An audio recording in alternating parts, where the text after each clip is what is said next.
यानंतर बघूयात राज्यासह देश विदेशातील बातम्या। पालघरचे शिवसेना पदाधिकारी अशोक धोडी यांची कार गुजरातच्या भिलाडमध्ये सापडलेली आहे। भिलाड जवळच्या एका बंद दगड खाणीमध्ये ही कार सापडली आहे। पालघर पोलीस घटनास्थळी पोहोचलेत आणि धोडींची कार पाण्यातून बाहेर काढली जाणार आहे।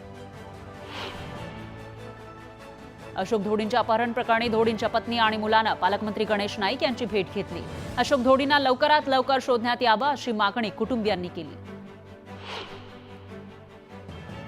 सैफ अली खान चाकू हल्ला प्रकरणातील आरोपी शरीफुलचा चेहरा सीसीटीव्हीमध्ये दिसणाऱ्या व्यक्तीशी जुळलेला आहे, त्यामुळे पोलिसांच्या तपासाला वेग येणार आहे। तर आरोपी शरीफुलचे फिंगरप्रिंट जुळवण्याचं आव्हान पोलिसांसमोर आहे। संतोष देशमुख हत्या प्रकरण आणि खंडणी प्रकरणातील मुख्य आरोपी सुदर्शन फुलेला 14 दिवसांची न्यायालयीन कोठडी सुनावण्यात आली आहे। बीड कोर्टानं आरोपीला न्यायालयीन कोठडी दिली।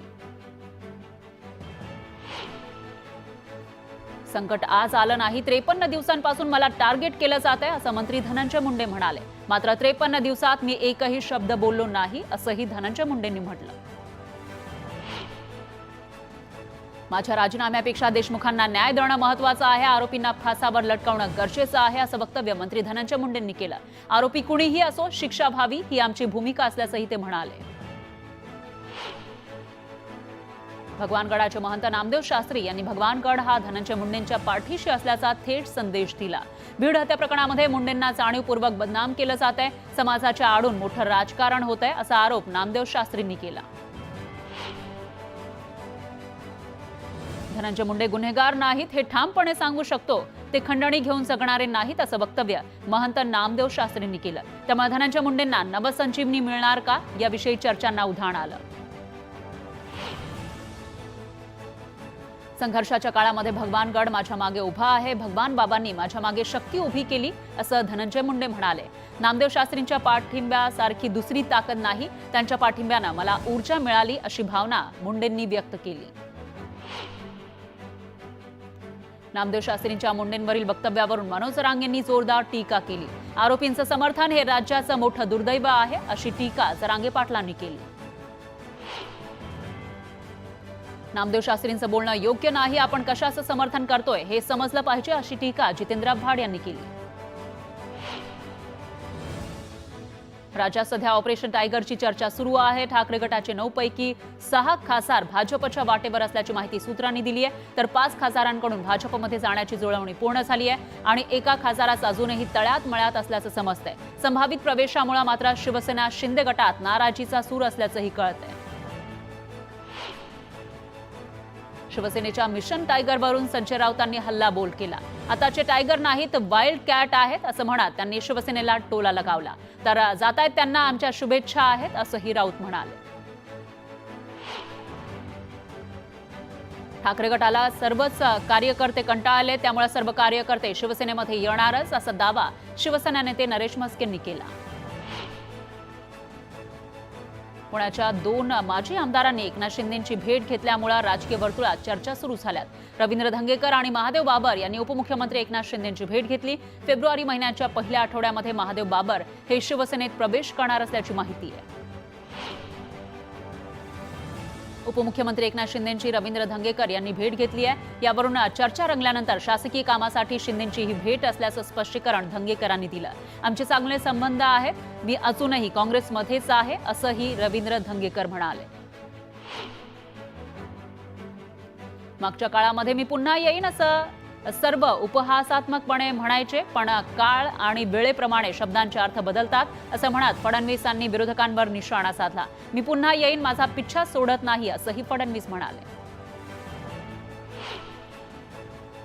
पालकमंत्री पदाचा तिढा मुख्यमंत्र्यांच्या दिल्ली दौऱ्यानंतर मिटणार असल्याची माहिती आहे। रायगडचं पालकमंत्री पद सोडण्यासाठी राष्ट्रवादी अनुकूल नाहीये, तर रायगडमध्ये शिवसेनेच्या आमदारांची नाराजी अद्यापही कायम आहे। त्यामुळे मुख्यमंत्री फडणवीस काय निर्णय घेणार याकडे लक्ष आहे। रायगडच्या पालकमंत्रीपदासाठी आम्ही आशावादी आहोत, त्यामुळे मुख्यमंत्री आणि उपमुख्यमंत्री योग्य तो तोडगा काढून निर्णय घेतील आणि रायगडच्या पालकमंत्रीपदाला न्याय देतील असं वक्तव्य महेंद्र थोरवेंनी केलंय।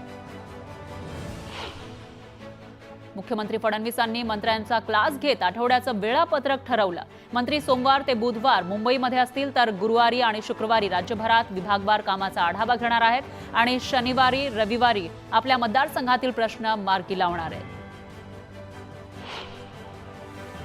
मुख्यमंत्री फडणवीस आणि छगन भुजबळ दोघेही पुण्यामध्ये होते. एका सर्किट हाऊसमध्ये वास्तव्यास होते, पण तरीही दोन्ही नेत्यांची भेट झाली नाही. तर भुजबळांनी नियोजित कार्यक्रमामुळे फडणवीसांची भेट न घेता सर्किट हाऊस सोडलं. उद्याचं बजेट हे महिला तरुण वर्गासाठी अत्यंत महत्त्वाचं आहे. बजेटमधून नवा विश्वास निर्माण होईल. हा अर्थसंकल्प नवीन ऊर्जा देणारा असेल, असा विश्वास पंतप्रधान मोदींनी व्यक्त केला. रिफॉर्म, परफॉर्म आणि ट्रान्सफॉर्म ही आपली त्रिसूत्री आहे, असं पंतप्रधान मोदी म्हणाले. विकसित भारताच्या संकल्पाच्या पूर्तीसाठी प्रयत्न करू. सर्व खासदार विकसित भारतासाठी योगदान देतील, असंही त्यांनी म्हटलंय.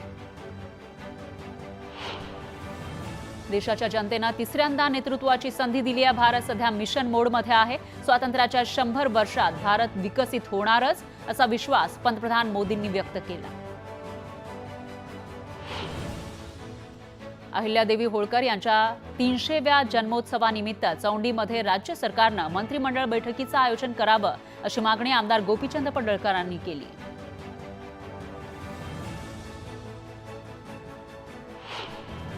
अपक्ष उमेदवार सुधाकर घारे यांनी शिवसेनेचे आमदार महेंद्र थोरवे यांच्या विरोधात हायकोर्टामध्ये याचिका दाखल केली होती. ही याचिका हायकोर्टानं स्वीकारली आहे. त्यामुळे आता आमदार महेंद्र थोरवे यांच्या अडचणीत वाढ होण्याची शक्यता आहे. पुण्यात आणखी एका जीबीएस बाधिताचा मृत्यू झाला आहे. पुण्यातील नांदेड गावातील 60 वर्षीय ज्येष्ठ नागरिकाचा उपचारादरम्यान मृत्यू झाला.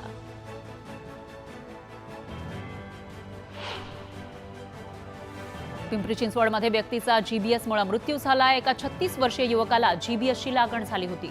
त्यानंतर त्याला निमोनियाही झाला. यानंतर त्याचा मृत्यू झाल्यानं चौकशीसाठी समिती स्थापन करण्यात आली आहे.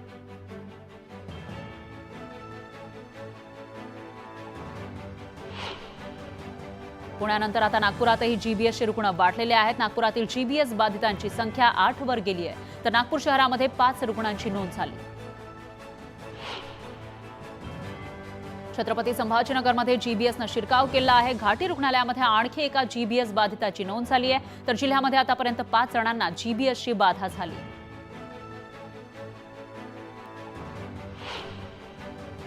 पुण्यात मागील वर्षभरामध्ये जीबीएसची रुग्णसंख्या अचानक वाढली, त्यामुळे खळबळ माजली आहे. मागील वर्षभरापासून आतापर्यंत जीबीएसचे पुण्यात 185 रुग्ण आढळले. आरोग्य विभागानं जाहीर केलेल्या आकडेवारीतून ही माहिती समोर आली आहे. आरोग्य विभागानं जीबीएस रुग्णांची वाढती संख्या, उपचार आणि औषधांची उपलब्धता याबाबत मार्गदर्शक सूचना जाहीर केल्यात. सर्व जिल्ह्यांना या मार्गदर्शक सूचनांचं पालन करण्याचे निर्देशही देण्यात आले आहेत. संभाजीनगरच्या किराडपुरा भागात महानगरपालिकेकडून दूषित पाण्याचा पुरवठा केला जातोय. दूषित पाण्यामुळे नागरिकांचं आरोग्य धोक्यात आलंय. दरम्यान पालिका या समस्येकडे दुर्लक्ष करत असल्याचा आरोप स्थानिकांनी केला. महसूल मंत्री चंद्रशेखर बावनकुळे यांचं अमरावतीमध्ये स्वागत करण्यात आलेलं आहे. विदर्भाचं कुलदैवत असलेल्या अमरावतीच्या अंबादेवी एकविरा देवीचं चंद्रशेखर बावनकुळेंनी दर्शन घेतलं. मुक्ताईनगरमध्ये 12 दिवसांपासून कोळी बांधवांचं ठिय्या आंदोलन सुरू आहे. कोळी बांधवांचे हजारो दाखले प्रलंबित आहेत. प्रशासनानं दाखले देण्यामध्ये दिरंगाई केल्याचा आरोप कोळी बांधव करतायत. जळगाव जिल्ह्यातील महिला बचत गटांना 500 कोटींचं कर्ज वितरण करण्याचं उद्दिष्ट ठेवण्यात आलंय. यातून बँकांनी महिलांना वैयक्तिक कर्ज द्यावे, अशा सूचना जिल्हाधिकाऱ्यांनी बँक अधिकाऱ्यांना दिल्या. पर्यटकांना आपत्कालीन वेळेमध्ये तात्काळ मदत मिळण्यासाठी तळेगाव दाभाडे नगर परिषदेची आपत्ती व्यवस्थापन टीम सज्ज झाली आहे. बोटीच्या सहाय्यानं प्रत्यक्ष बचाव कार्याचं प्रात्यक्षिक सादर करण्यात आलं. शासनाच्या स्वच्छ सर्वेक्षण 2023 अभियानामध्ये श्रीवर्धन नगर परिषदेने कोकण विभागात प्रथम स्थान मिळवलं. श्रीवर्धन नगर परिषदेला कचरा मुक्त शहर नामांकन मिळालं. केंद्र सरकारच्या विविध विभागातील 18,000 विविध पदांसाठी स्टाफ सिलेक्शन कमिशनद्वारे परीक्षा घेतली जाते. मात्र स्टाफ सिलेक्शन कमिशनच्या ढिसाळ कारभारामुळे विद्यार्थ्यांना नाहक त्रास सहन करावा लागतोय. विद्यार्थ्यांना आता पुन्हा टायपिंगची परीक्षा द्यावी लागणार आहे. नाशिकच्या पवननगर परिसरामध्ये पाण्याच्या पाईपलाईनचं खोदकाम सुरू असताना MGNLची पाईपलाईन फुटली. पाईपलाईन फुटल्यानं गॅस गळती झाली, त्यामुळे या मार्गावरील वाहतूक पर्यायी मार्गाने वळवण्यात आली. जुन्नर तालुक्यामध्ये बिबट्याचा वावर दिवसेंदिवस वाढतोय. आता दिवसाही बिबट्याचं दर्शन होऊ लागलंय, त्यामुळे नागरिकांमध्ये भीतीचं वातावरण आहे. भर शिवारात बिबट्याचं दर्शन झालं. वर्ध्याच्या घोराड इथं संत केजाजी महाराजांच्या पुण्यतिथी महोत्सवानिमित्त अश्व आणि भाविकांच्या टाळ मृदुंगाच्या गजरात रिंगण सोहळा पार पडला. या सोहळ्यामध्ये अनेक भाविकांनी हजेरी लावली. हिंगोलीच्या जिल्हाधिकारी कार्यालय परिसरामध्ये आणि जिल्हाधिकारी कार्यालयामध्ये मिशन 100 डे अंतर्गत स्वच्छता करण्यात आली. अधिकारी आणि कर्मचाऱ्यांनी श्रमदानातून स्वच्छता केली. मालेगावात किरीट सोमय्या यांच्या विरोधात मायनॉरिटी डिफेन्स कमिटीतर्फे धरणे आंदोलन करण्यात आलं. तोंडाला काळ्या पट्ट्या बांधून सोमय्यांचा हस्तक्षेप खपवून घेणार नाही असा इशाराही देण्यात आला. जळगाव जिल्ह्यातील केळी पिकावर कुकुंबर मोझॅक व्हायरसचा प्रादुर्भाव झाला आहे, त्यामुळे 70,000 हेक्टरवरील पिकं बाधित होण्याचा धोका वाढलाय. नुकसान होण्याच्या भीतीनं शेतकऱ्यांच्या चिंतेत भर पडली. नागपुरात रस्ता सुशोभीकरणासाठी रस्त्याच्या दुभाजकावर लावण्यात आलेल्या जवळपास 602 झाडं अज्ञातांनी तोडली. तोडलेल्या झाडांमध्ये 450 अशोकाची तर 152 पामच्या झाडांचा समावेश आहे. या झाडांच्या देखरेखीवर 56 लाखांचा खर्च झाला होता.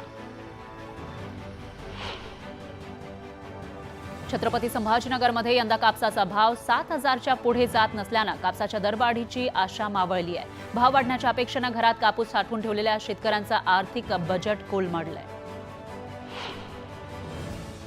गंगाखेड शहरातील वेताळ गल्ली परिसरात एका व्यक्तीनं गळफास घेऊन आत्महत्या केली. आत्महत्येचं कारण अद्यापही अस्पष्ट आहे, तर पोलिसांनी गुन्हा दाखल केलाय.